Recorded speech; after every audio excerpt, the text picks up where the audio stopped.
Salut! Aujourd'hui, on se retrouve pour une nouvelle vidéo et comme promis, je vais vous parler de jeux de société. Et vous le voyez pas là, mais j'ai sorti ma table pour pouvoir tous les poser pour que ce soit plus pratique. Et au cours de la vidéo, je vais faire des petits inserts pour que vous voyez un peu mieux à quoi ressemblent les jeux. Je vais d'abord commencer avec des classiques et vous connaissez sûrement le jeu du loup-garou. Donc moi, j'ai la version premium avec toutes les extensions possibles et imaginables dedans. Peut-être que vous ne connaissez pas le jeu du loup-garou, mais c'est un jeu de rôle auquel il faut jouer en grand groupe. Donc je dirais quand même minimum 8 personnes et après on peut aller jusqu'à 20-30 personnes. Chaque tour se déroule en 2 temps. Il y a la nuit, pendant laquelle les méchants loups-garous vont manger les gentils villageois, et il y a le jour, pendant lequel les villageois vont voter et essayer de trouver les méchants loups-garous. À côté de ça, il y a d'autres personnages qui ont des capacités spéciales, mais je vais pas rentrer en détail là-dedans. Je voulais juste vous en parler, même si ça reste un grand classique, c'est un de mes jeux préférés. Malheureusement, je ne peux pas vraiment toujours y jouer parce que, comme je le disais, il faut jouer à ça en grand groupe, mais un dimanche, une fois par mois, je vais jouer avec des Allemands ou loups-garous. Du coup, je joue en allemand, mais c'est toujours sympa. Donc dans cette version de luxe, il y a toutes les extensions possibles et imaginables, avec des bâtiments par exemple avec lesquels j'ai encore jamais joué, les prophéties, j'ai joué une fois avec, et puis des personnages spéciaux, tous les personnages spéciaux possibles. Deuxième jeu que je voulais vous présenter aujourd'hui, encore des grands classiques, des jeux de cartes tout simplement, avec des cartes qui vont de 2 à l'as tout simplement, mais j'ai des versions jolies dont je voulais vraiment vous parler. Alors, première version un peu spéciale, c'est cette version de la bataille féministe de The Moon Project, c'est l'éditeur de jeux. J'ai 3 jeux de bientôt 4. Donc dans la version classique, on a le valet, la dame et le roi. Ici, dans cette version, à la place du valet, on a 2 vicomtes et 2 vicomtesses. À la place de la dame, on a 2 ducs et 2 duchesses, et à la place du roi, on a 2 rois et 2 reines. Donc les cartes sont vraiment à égalité. En jolie version des jeux de cartes classiques, j'ai également cette version que j'ai achetée chez Sostring Green. Je trouve les cartes tout simplement magnifiques et j'adore jouer avec ce jeu en particulier. En plus, il est facile à emmener partout quand on part en week-end, en vacances, il est très pratique à emporter. Et dernière version que j'ai et que je ne pouvais pas ne pas vous présenter, c'est cette version des cartes Harry Potter. Un autre classique, et c'est le dernier classique aujourd'hui, en tout cas des jeux que j'ai, c'est le dernier que je considère comme classique, ce jeu du Yams. C'est un jeu auquel j'adorais jouer quand j'étais petite. Donc si vous ne connaissez pas ce jeu, en fait vous avez 5 dés et une feuille avec des objectifs à remplir. Donc par exemple, comme objectif, on a le plus de 1 possible, le plus de 2 possible, le plus de 3 possible, etc. Le plus grand nombre possible si on additionne tous les dés, le plus petit nombre possible si on additionne tous les dés, le Yams, c'est-à-dire avoir 5 fois le même chiffre. Voilà, donc c'est un jeu plus de hasard que stratégie, mais auquel je jouais quand j'étais enfant, ado avec mes parents, et auquel j'ai toujours adoré jouer. Donc celui-là aussi, je l'ai trouvé chez Sostring Green, et il est en version voyage, donc très pratique. Un autre jeu version voyage, c'est le Saboteur Duel. Alors ce jeu, on l'a acheté quand on était parti en voyage justement, il y a 2 ans, quasiment. On était partis en week-end avec mon copain. Et à ce moment-là, on n'avait pas encore vraiment de jeux chez nous, donc on s'est dit, on va commencer notre petite collection de jeux. Et on a acheté ce jeu, le Saboteur Duel. Et donc évidemment à ce moment-là on cherchait un jeu auquel on pouvait jouer seulement tous les deux, qui soit intéressant à jouer quand on n'est que 2. Ce jeu, c'est une version spéciale du jeu d'origine qui est le Saboteur et qui se joue normalement à partir de 3 personnes et peut-être jusqu'à 5, 6, je sais pas, peut-être plus. J'ai jamais joué au jeu d'origine, mais du coup on a joué à sa version duel. Et donc vous êtes des nains dans une mine. Vous devez creuser les galeries de la mine et le but c'est de récupérer le plus de pépites d'or possible. Alors il y a plus de chances que de stratégie, mais c'est un petit jeu sympa qui dure environ 30 minutes selon la boîte. Voilà, et on peut y jouer à 2 et c'est vraiment pratique. Et petite version à laquelle on peut jouer en voyage. Alors petite version, mais du coup quand on est en train de construire la mine, il faut quand même un peu de place pour pouvoir étaler toutes les cartes. Autre jeu, version voyage, encore une fois, toujours un jeu de cartes qui s'appelle The Game. Alors cette fois c'est un jeu avec des nombres, des cartes numérotées de 1 à 100. Vous pouvez y jouer seul, vous pouvez y jouer à 2, vous pouvez y jouer à 3, à 4 et jusqu'à 5 personnes. C'est un jeu coopératif et vous avez donc des cartes numérotées de 1 à 100 et le but c'est de toutes les déposer et du coup si vous arrivez à toutes les déposer vous avez gagné, si vous n'y arrivez pas c'est le jeu qui a gagné contre vous. Alors en théorie c'est plutôt simple de pouvoir poser toutes ces cartes mais il faut les poser dans un ordre précis et surtout vous n'avez pas le droit de dire à vos partenaires quelle carte est-ce que vous avez ou quelle carte est-ce que vous n'avez pas. C'est-à-dire que vous avez donc 2 piles,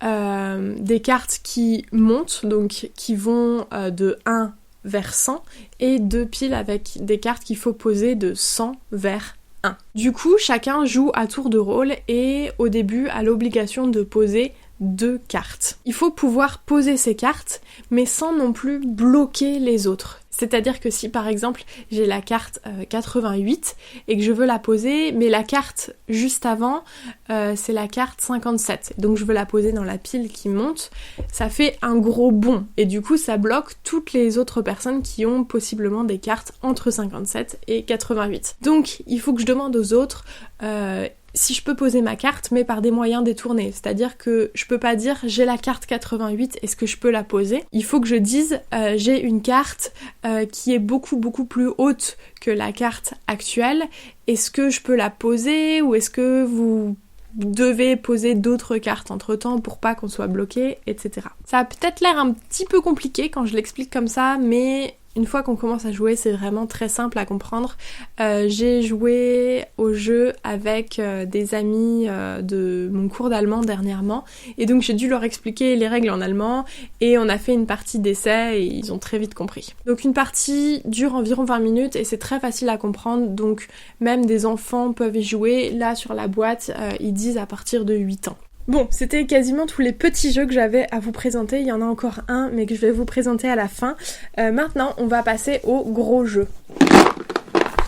Et on a cette grosse boîte de jeux du Magic Maze et cette fois encore c'est un jeu coopératif. Donc le Magic Maze c'est un jeu pour 1 à 8 joueurs, donc on peut y jouer seul mais on peut y jouer aussi en groupe. La particularité de ce jeu c'est donc qu'il faut gagner contre le jeu et on a pas le droit de parler.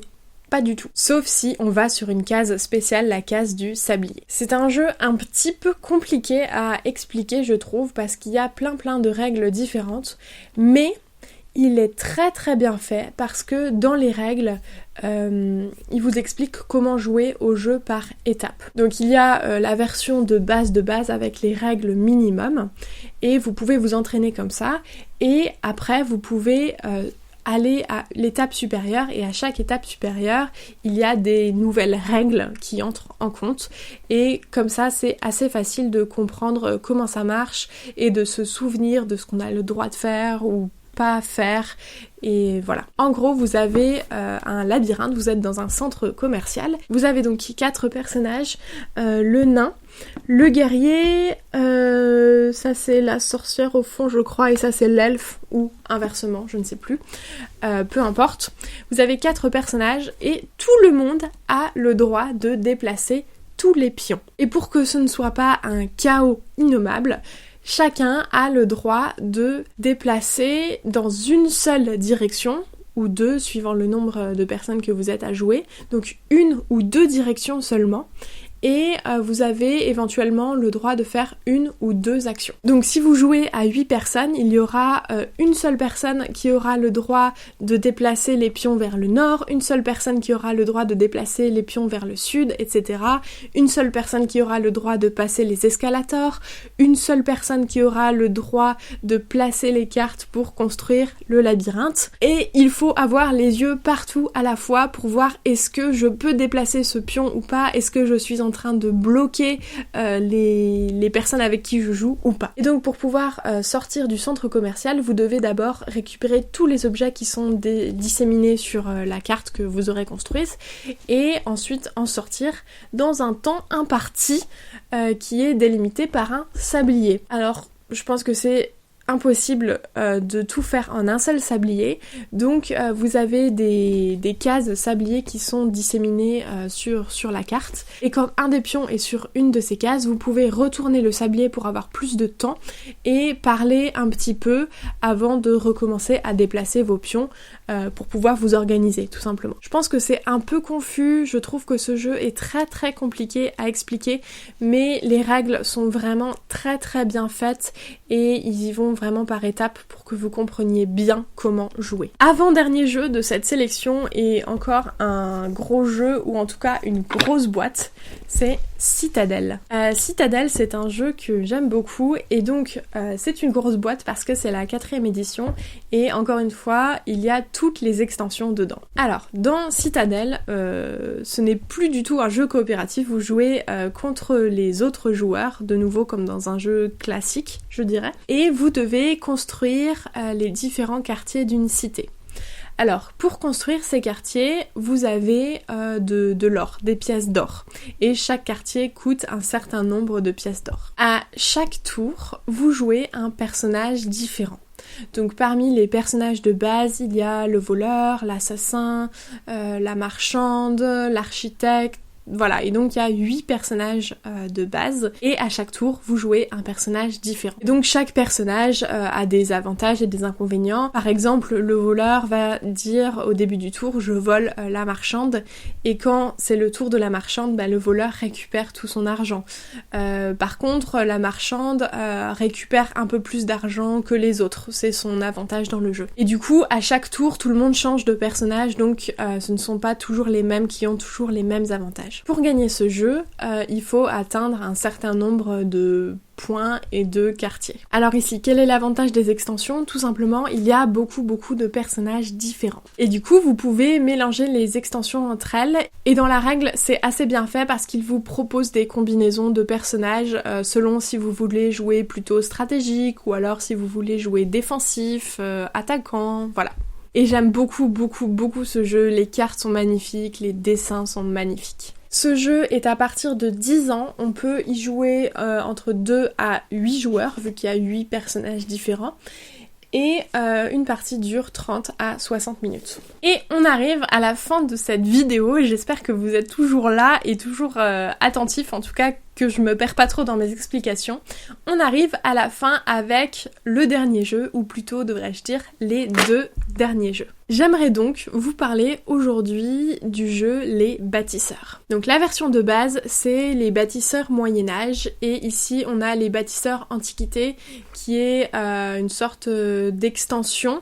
Alors on n'y joue pas ensemble, mais les Bâtisseurs Antiquité sont basés sur le même principe que le Moyen-Âge, mais avec certaines cartes en plus. Aujourd'hui, je vais vous parler uniquement de la version de base, la version Moyen-Âge. Comme dans le jeu précédent, Citadel, le but est ici aussi de construire une cité. Alors, c'est le même principe, vous devez construire des bâtiments, et vous avez un certain nombre de pièces d'or pour construire vos bâtiments. À côté de ça, vous avez également des ouvriers qu'il faut recruter et envoyer sur vos chantiers. Et à chaque tour, vous avez le droit à 3 actions. Par exemple, choisir un bâtiment, ça vaut une action. Engager des ouvriers, ça vaut une autre action. Mettre les ouvriers engagés sur votre chantier, ça vaut une autre action encore. Et plus vous avez d'ouvriers sur votre chantier, plus ça vous coûte d'actions de rajouter des ouvriers supplémentaires. Et donc c'est un jeu assez stratégique parce qu'il faut savoir gérer ses ressources, ne pas avoir trop grand mais ne pas avoir trop petit non plus pour pouvoir aller assez vite et battre ses adversaires. Vous avez donc 3 actions par tour et si par exemple vous ne voulez pas utiliser vos 3 actions par tour, vous pouvez les vendre et donc récupérer un peu d'argent pour remplir vos caisses. Ou alors si justement vous avez absolument besoin d'une autre action, vous pouvez acheter des actions. Même principe que Citadel, une fois qu'on arrive à un certain nombre de points, la partie s'arrête et on a gagné. C'est un jeu à partir de 10 ans, cette fois ça se joue entre 2 à 4 joueurs et les parties sont par contre plus courtes, 20 à 30 minutes. Je dirais plutôt 20 minutes et avec la version Antiquité, ce sera plutôt 30 minutes. Donc voilà, c'est un petit jeu très simple à comprendre et auquel jouer. Le principe se comprend très vite et une fois que vous avez bien compris le principe, vous pourrez jouer à la version Antiquité qui rajoute du coup d'autres types de cartes et auxquelles il faut jouer avec une stratégie un petit peu différente. Voilà, je pense que je vous ai tout dit. J'ai fait une sélection parmi les jeux, j'espère que j'ai bien expliqué, que c'était assez clair. Et je voulais ajouter un petit disclaimer, si vous avez envie de jouer à ces jeux, il y a plusieurs possibilités. Vous pouvez aller dans un café qui propose des jeux de société ou alors dans un magasin de jeux de société pas loin de chez vous. Souvent ils proposent des jeux de société auxquels vous pouvez jouer. Deuxième possibilité, si vous voulez les acheter pour les avoir chez vous, vous pouvez regarder sur eBay, sur Le Bon Coin pour pouvoir les trouver d'occasion. Et si vous ne les trouvez pas d'occasion ou si vous voulez absolument les avoir neufs, ce que je peux comprendre, ne les achetez pas sur internet, allez dans une boutique de jeux qui est proche de chez vous, dans laquelle vous les achèterez neufs, dans laquelle il y a des professionnels pour vous conseiller si vous avez des questions, et s'ils n'ont pas le jeu, vous pouvez tout simplement leur demander de le commander, vous n'aurez pas de frais supplémentaires. Je vous mets donc dans la barre d'infos tous les liens, toutes les informations, tous les prix concernant ces jeux et je vous souhaite une très belle journée ou alors une très belle soirée. Vous pouvez me retrouver sur Instagram ou sur Facebook, je suis plutôt sur Instagram et je vous dis à bientôt dans une nouvelle vidéo. Salut!